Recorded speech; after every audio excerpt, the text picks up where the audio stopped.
very concerned about how people see the ceasefire. Yes, it's a ceasefire, but it's only by name, because the situation in Gaza, the living conditions are in constant deterioration. Until this moment, since the ceasefire was announced and agreed, Israel has breached the ceasefire over 100 times. More than 200 people, innocent civilians in Palestine, in Gaza, have been killed, and hundreds have been injured. And this is while we have a ceasefire. 600 trucks of humanitarian aid were supposed to enter every single day. About 100 only is entering, and not continuously. We're talking about a ceasefire after over 2 years of ongoing bombardment, of a genocide. Until now, there are thousands of children in Gaza without medical care, and not just any kind of medical care, but very important, life-saving medical care that is needed among many injuries. There are numerous amounts and kinds of contagious diseases that are spreading and have already spread in Gaza during the past 2 years of genocide.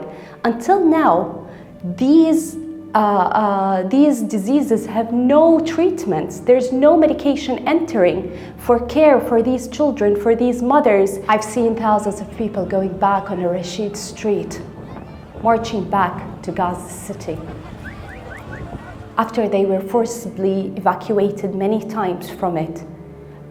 I imagined myself to be one of those people, and then the reality quickly hit me. Where are we going back to?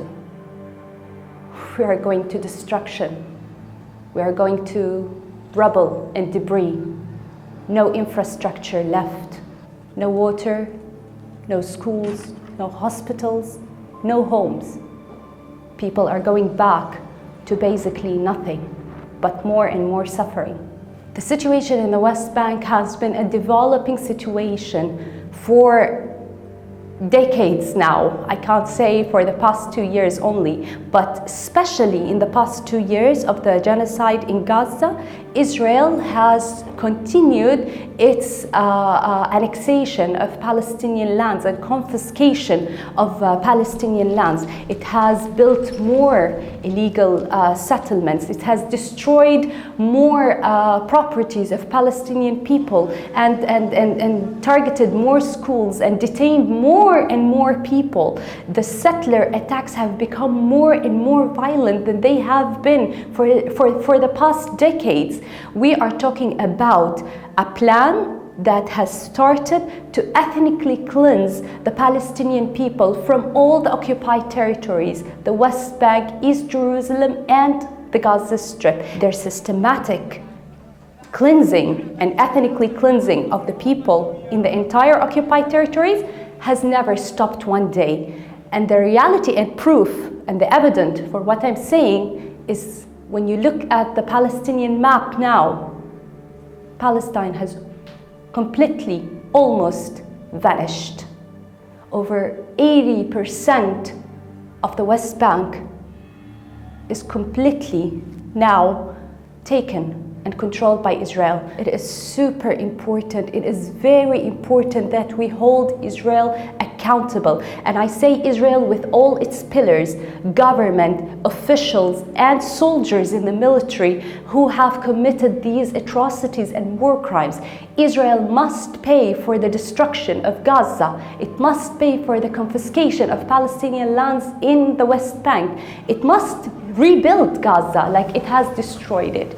For over the past decade, the entire past decade and more, Israel has conducted almost every 2 years a deadly war in the Gaza Strip. It has learned by the international community that every time it destroys, the international community rebuilds. And that's why it is always acting with total impunity. It does not pay the price, not financially, not by holding it in trial legally, not in any way. This is the first time in the world, in our world today, that the people are now aware, and they are pushing their governments to act. Today, we have many countries for the first time recognizing Palestine. They need to follow this recognition by a legal act towards the Palestinian people who are scattered now, who have been facing an injustice, many injustices, not just one, for their entire lives. If you ask me how old I am now, I'm 37. I've been facing injustices for the past 37 years of my life.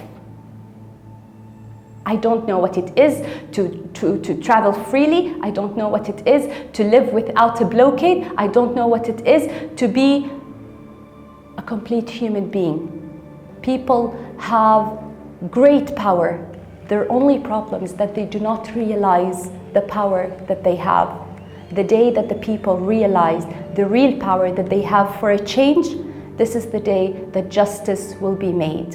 They said that your generation is a lost generation, a generation that doesn't care, but you have proven them wrong. You have mobilized for Palestine, you have protested, you have spoken out about it. You need to continue because this is the only way you can bring justice to an oppressed and suppressed people who have been living in injustice since ever.